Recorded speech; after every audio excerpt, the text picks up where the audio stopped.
बिहार विधानसभा चुनाव में एनडीए और इंडिया गठबंधन के खिलाफ सभी 243 सीटों पर चुनाव लड़ रही प्रशांत किशोर की जन स्वराज पार्टी को एक बड़ा झटका लगा है और उनके 3 प्रत्याशी चुनावी मैदान से हट गए हैं। और सबसे महत्वपूर्ण बात यह है, इन 3 प्रत्याशियों में से एक को चुनाव में नामांकन भरने ही नहीं दिया गया, जबकि 2 अन्य प्रत्याशियों को नामांकन भरने के बाद दबाव डाल करके उनका नामांकन वापस कर लिया गया। जन स्वराज पार्टी के संस्थापक प्रशांत किशोर ने दावा किया है कि भारतीय जनता पार्टी के नेताओं के दबाव में आकर उनके दोनों प्रत्याशियों ने नामांकन वापस लिया, जबकि जो तीसरा प्रत्याशी है जो कि दानापुर का है अखिलेश कुमार, उसको नामांकन भरने ही नहीं दिया गया। प्रशांत किशोर ने दावा किया है, उन्होंने तस्वीरें भी दिखाई हैं, दानापुर से उनके प्रत्याशी अखिलेश कुमार को अमित शाह और शिक्षा मंत्री धर्मेंद्र प्रधान अपने साथ घुमाते रहे और उनको नामांकन दाखिल नहीं करने दिया गया। उन्होंने फोटो दिखाई किस तरह उन्होंने दिन भर अपने साथ रखा। उसके अलावा जो 2 अन्य प्रत्याशी हैं जन स्वराज पार्टी के, उसमें से ब्रह्मपुर से चुनाव लड़ रहे डॉक्टर सत्य प्रकाश तिवारी के घर में भी डॉक्टर धर्मेंद्र प्रधान की एक फोटो सामने आई है और उसमें डॉक्टर धर्मेंद्र प्रधान और डॉक्टर सत्य प्रकाश तिवारी दोनों सत्य प्रकाश तिवारी के निवास पर ही साथ में बैठे हुए हैं। तो इसमें भी उन्होंने आरोप लगाया है कि नामांकन भरने के बाद, जबकि वो 3 दिन चुनाव प्रचार भी कर चुके थे, दबाव बना करके डरा के धमका के उनको चुनाव मैदान से हटाया गया है। और ऐसा ही एक नाम गोपालगंज का आ रहा है, जहाँ पर डॉक्टर शशि शेखर सिन्हा, जो कि 3-4 दिन वो भी चुनाव प्रचार कर चुके थे और उनको भी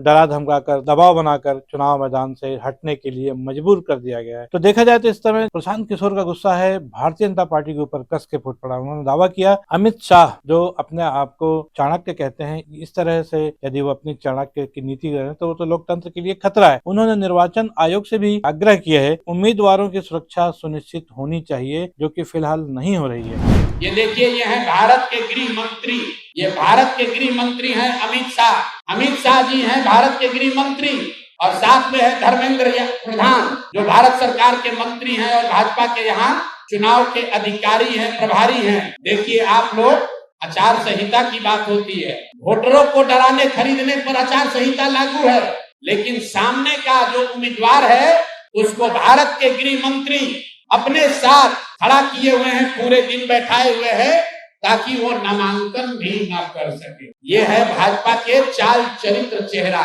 ये देखिए भाजपा का चाल चरित्र चेहरा।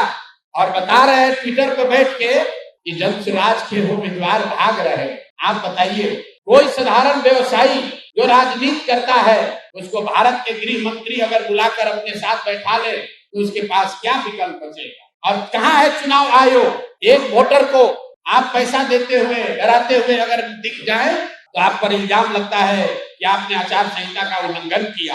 और यहाँ भारत के गृह मंत्री और केंद्र में भाजपा के मुख्यमंत्री धर्मेंद्र प्रधान खुलेआम जन स्वराज के प्रत्याशी को अपने साथ, अपने साथियों के साथ, दल बल के साथ घेरे हुए हैं और इस पर कोई प्रतिक्रिया नहीं है। चुनाव आयोग को अभी आपको ये जारी करने के बाद आधिकारिक तौर पर हम लोग चुनाव आयोग को हम लोग निवेदन करने जा रहे हैं कि देखिए कि हम जन स्वराज के प्रत्याशियों के साथ क्या हो रहा है। ये जन स्वराज के प्रत्याशी के साथ नहीं हो रहा है, ये वो डर है, वो राजनीतिक बंधुआ मजदूरी जो खत्म करने का रास्ता जन स्वराज ने बनाया है, उससे छटपटाहट जो पैदा हुई है उसी का नतीजा है।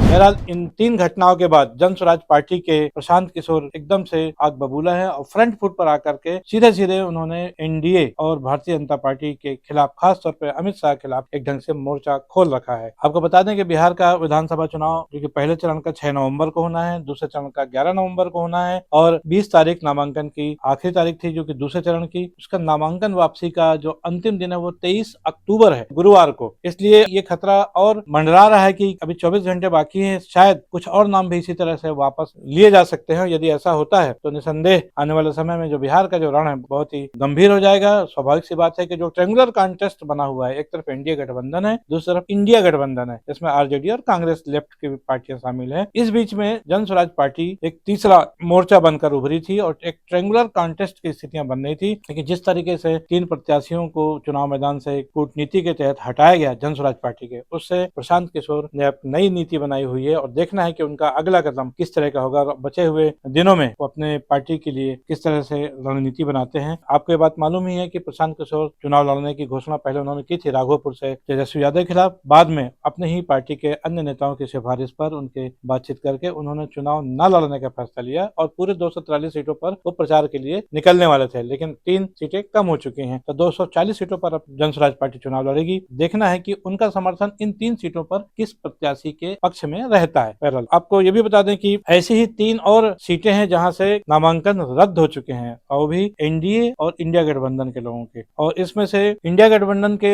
2 दलों के प्रत्याशियों के नामांकन रद्द हुए हैं। आरजेडी की तरफ से मोहनिया विधानसभा से चुनाव मैदान में उतरी श्वेता सुमन का नामांकन रद्द हो गया है। ये आरजेडी के टिकट पर चुनाव लड़ रही थी। इन्होंने 2020 में भी चुनाव लड़ा था। इस बार उन्होंने चुनाव की प्रक्रिया जो फाइल की है उसमें उन्होंने अपना पता है वो बिहार का दिया था और निर्वाचन आयोग ने 2020 में जब उन्होंने चुनाव लड़ा था तब उन्होंने उत्तर प्रदेश का स्थायी पता दिया था। तो इसी कंफ्यूजन में निर्वाचन आयोग ने ये कहते हुए वो मूलतः उत्तर प्रदेश के निवासी हैं और गलत जानकारी दी है, इसलिए उनका नामांकन रद्द कर दिया गया। तो ये झटका आरजेडी को लगा है। आरजेडी के प्रत्याशी थी श्वेता सुमन। ऐसा ही एक और विधानसभा सुगौली जहां से वीआईपी के शशि भूषण सिंह का नामांकन रद्द हो गया है। इन 2 सीटों पर इंडिया गठबंधन को झटका लगा है। वहीं तीसरी सीट है वो है मल्हावरा। यहाँ पर एलजेपीआर की सीमा सिंह का नामांकन रद्द हुआ है। एलजेपी की आर मतलब लोक जनशक्ति पार्टी रामविलास पासवान, और यहाँ पर सीमा सिंह का नामांकन रद्द हो गया है, इसलिए एलजेपी के लिए झटका है। यहाँ भी देखना है कि ये जो पार्टियां हैं आगे क्या रणनीति बनाते हैं, क्या किसी निर्दलीय के पक्ष में वोट डालने की अपील करते हैं या किसी अन्य को टिकट देते हैं। बहरहाल इस बारे में एक महत्वपूर्ण बात यह है कि कल 23 तारीख जो कि नामांकन वापसी की आखिरी तारीख है, क्या